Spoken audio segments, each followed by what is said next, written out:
Hola, ¿qué tal? Bienvenidos. Mi nombre es Jamie Barraza Céspedes y mi compañera Vanessa Sierra Quirós, estudiantes de la Maestría en Educación de la Universidad Iberoamericana. Hoy desarrollaremos en el siguiente podcast la actividad número 2, narrando del curso Pedagogía Crítica y Decoloniales, dirigidos por las docentes Ana Milena Morales Sosa y Wendy Otálvora. A continuación, realizaremos una reflexión de un tema de suma importancia para todos, como lo es las huellas de la época colonial en la educación y que aún permanecen ecos en la actualidad. Para realizar este breve análisis, tocaremos temas sobre la historia de la educación desde el siglo XVIII hasta el siglo XIX y citaremos autores de diferentes artículos de investigación. Empecemos con Patiño y las raíces históricas de la educación pública. Hagamos un recorrido por el pasado, que siempre ayuda a entender el presente. El investigador Patiño 2014 nos recuerda algo fundamental. Gran parte de la forma en que hoy concebimos la educación en América Latina tiene raíces en dos movimientos europeos muy influyentes del siglo XVIII, la Ilustración y la Revolución Francesa. La Ilustración trajo una idea revolucionaria para su época, que la razón debía ser el motor del conocimiento y que todos los seres humanos tenían derechos que no se puede negociar. Esto puso la semilla para pensar la educación como una herramienta para el desarrollo del pensamiento crítico, no solo como un espacio para memorizar datos. Por otra parte, la Revolución Francesa nos legó la idea de que la educación no debía ser privilegio de unos pocos, sino un derecho garantizado por el Estado, accesible para todos. Ahí nace el concepto de educación como un servicio público, dos pilares que siguen vivos, o por lo menos eso debería.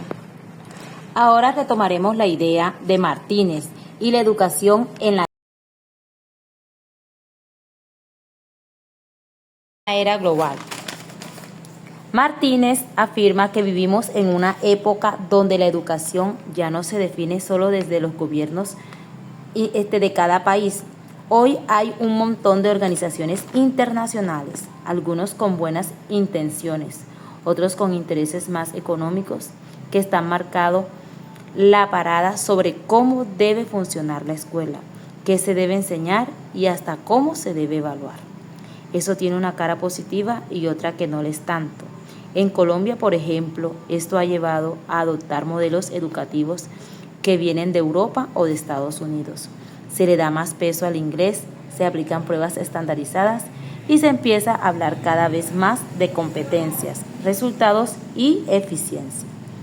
Y claro, eso suena muy moderno, pero también ha provocado que muchas instituciones adopten sus currículos a lo que pide el mercado, olvidándose de otras dimensiones, igual o más importantes: el pensamiento crítico, la creatividad, la formación ética y la sensibilidad social.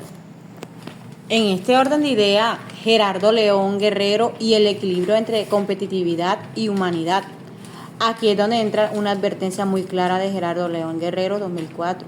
No podemos dejar que la competitividad se coma otros valores esenciales como la equidad, la justicia social, la solidaridad o el desarrollo humano. En pocas palabras, sí, está bien que la educación prepare a la gente para el mundo laboral, pero no puede ser lo único. También hay que formar personas con conciencia, con compromiso, con capacidad de ver más allá de su propio beneficio.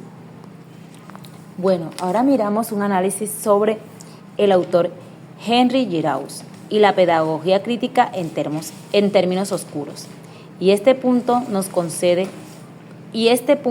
conecta con lo que plantea Henry Giraud, un autor que no se guarda nada cuando habla de la pedagogía crítica en tiempos oscuros. Según él, vivimos en una era marcada por el consumismo sin límites, por el individualismo extremo y por una cultura mediática que muchas veces desconectamos a las personas de la realidad. En este panorama, los docentes tenemos una responsabilidad enorme. No podemos limitarnos a enseñar contenidos como robot. Tenemos que ser educadores críticos y ciudadanos activos. Giraud dice que debería hacernos pensar Cuando los profesores pierden el vínculo con los problemas reales en la sociedad, se convierten en un simple funcionarios, y eso no solo empobrece la educación, sino que le quita su poder transformador.